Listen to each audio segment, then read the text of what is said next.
Ted DiBiase Jr has been charged with stealing millions of dollars. AEW's TV network wants WWE programming. And Bron Breakker's main roster call-up was scrapped. Stay tuned. So, a former WWE superstar, Ted DiBiase Jr., former member of Legacy. He used to do the things outside, the cookouts before the shows. He did. Seemed like a lovely guy. Yeah, former $1 million champion as well. Former $1 million champion is certainly living the gimmick, as he has been charged with the theft of millions of dollars in federal funds, which are intended for needy families. You might be familiar with this story already. It's been in the works for quite a while, but the charge happened yesterday. So that was unsealed yesterday. According to the court documents, Theodore Marvin DiBiase Jr., he's 40 years old, of Madison, along with co-conspirators John Davis, Christy Webb, Nancy New, and a few others, are alleged to have fraudulently obtained federal funds, including from the Emergency Food Assistance Program and the Temporary Assistance for Needy Families Program, and they've misappropriated those funds, according to the charge, for their own personal use and benefits. These are very, very serious charges. He faces decades in prison, maximum penalty of 5 years for the conspiracy count, 20 years for each wire fraud count, and a maximum penalty of 10 years in prison for each count of theft as well. So he could be going away for an awful, awful long time if convicted, of course, innocent until proven guilty and all that, but things aren't looking especially good for the son of the $1 million man. What do you say about it? It's grim. It's totally grim. If it's true, he's in serious trouble, and understandably so. He's taken from the government and the needy. And the needy as well, specifically the needy. Yeah. You know what? It wouldn't surprise me. I once saw some CCTV of his old man. I think he was on like a basketball court or something. And he kicked this kid's ball away and took it. And, like father, like son and all that. And with those cookouts, the little, the things, who's to say where the beers and burgers came from? Well, I mean, that's it. Who's to Make say? up your own minds. Let the courts do that. Anyway, Imagine if they do. Imagine if the courts show like his dad doing the basketball thing. We shouldn't laugh, should we? We shouldn't laugh. It's really funny that it's happened to the son of the million. It's not funny. It's not funny. It's ironic. It's funny. Is that the right word? Yeah. Next up, AEW's TV Network perhaps wants some WWE programming. So author and reporter James Andrew Miller was a guest on the Sports Illustrated Media podcast. In a previous role, he was a major player in TV as the exec VP of original programming for the USA Network. He told the podcast that he's heard interest in WWE programming from Warner Brothers Discovery, which is, of course, the current network of AEW. He mentioned, despite the fact that money is such an issue for them, I wouldn't be surprised if Warner Bros. Wouldn't like a slice of that WWE pie. I know there are people at Warner Brothers who are interested in WWE. So this is, of course, coming up as the WWE sale is being completed. That's expected to be fully finalized around the end of the year. Conversations turning very much to media rights. That'd be a kick in the teeth, eh? That would be a big kick in the teeth. That would literally be like the head-to-head, right? The conversation then would be which wrestling show is getting more views on this one network.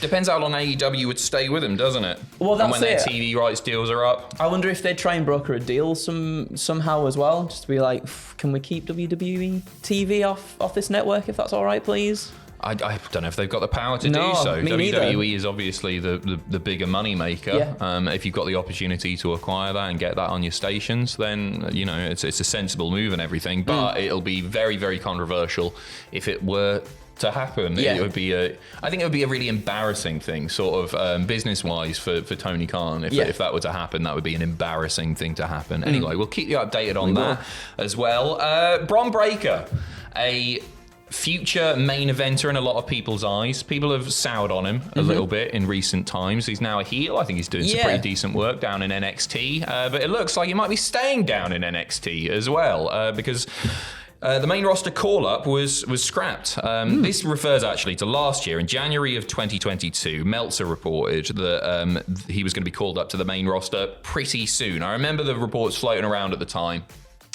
saying that he might be coming up straight after WrestleMania of last year. Yeah. Obviously, that didn't happen. He had a very lengthy NXT title reign, and he's still in NXT. Mm-hmm. This was updated yesterday by Meltzer again. He said, in January of 2022, which was over a year ago, thank you, Dave, yeah. Thanks. I remember being told that Gable Steveson was going to be fast-tracked to the main roster right after the college season was over, and Bron Breakker was going to be brought up pretty soon as well, which also didn't happen. So we don't have the reason for this, but that call-up was indeed scrapped. We got the draft very, very soon. I don't see him coming up. If he hadn't just turned heel and now he has stuff to do in NXT again, I thought, yeah he's a dead cert for coming up to the main roster. Now he's got stuff to do again because he's just turned heel. You don't tend to turn somebody heel, reinvent their character, and then bring them up, do you? No, you're absolutely right in that. I thought the draft would have been the perfect way to bring him up since he's not already been brought up. So, I'm really enjoying what he's doing as a heel at the moment. I think he's a great asset for NXT as well, and perhaps that's the reason why they've not sort of ushered him up into the main roster yet. He's one of the stars I feel like people tune in to watch NXT for. Yeah, I agree. I know, as I say, a lot of people soured on him, but he feels one of the bigger names. And for the when they are doing live events, I think he's quite valuable there because he does feel like a big deal. What's baffling, right, is that I think back, and as recently as maybe, I don't know, 8-9 months ago, fans were talking about him being the one to dethrone Roman Reigns. Yeah. It seems bonkers now, doesn't it? It does. It really does. But yeah, this whole sort of heel turn for him, I think, has really freshened him up quite a lot. He's a good bully, isn't he? He's a very believable bully. Yeah, definitely. We'll see. I'd like to see him on the main roster because I think he's got a tremendous future ahead of him. But I think it'll be next year, maybe. Yeah. Possibly. I just think he's got loads to do still. Again now. Anyway, now he's heel. We'll see. Impact Under Siege's main event has been revealed. So last night on Impact, there was a Steve Macklin changing of the guard ceremony. During the ceremony, Steve Macklin revealed that despite winning the Impact World title at Rebellion, he didn't get to defeat a Canadian in Canada and complete his mission, owing, of course, to the injury of Josh Alexander. Scott D'Amore gave Macklin what he wanted and gave him the chance to beat a Canadian in Canada. I'm buzzing about this. Yes. Under Siege in London, Ontario. It's going to be Macklin defending his world title against PCO. That's pretty cool. It's good to see PCO floating again in the main event scene.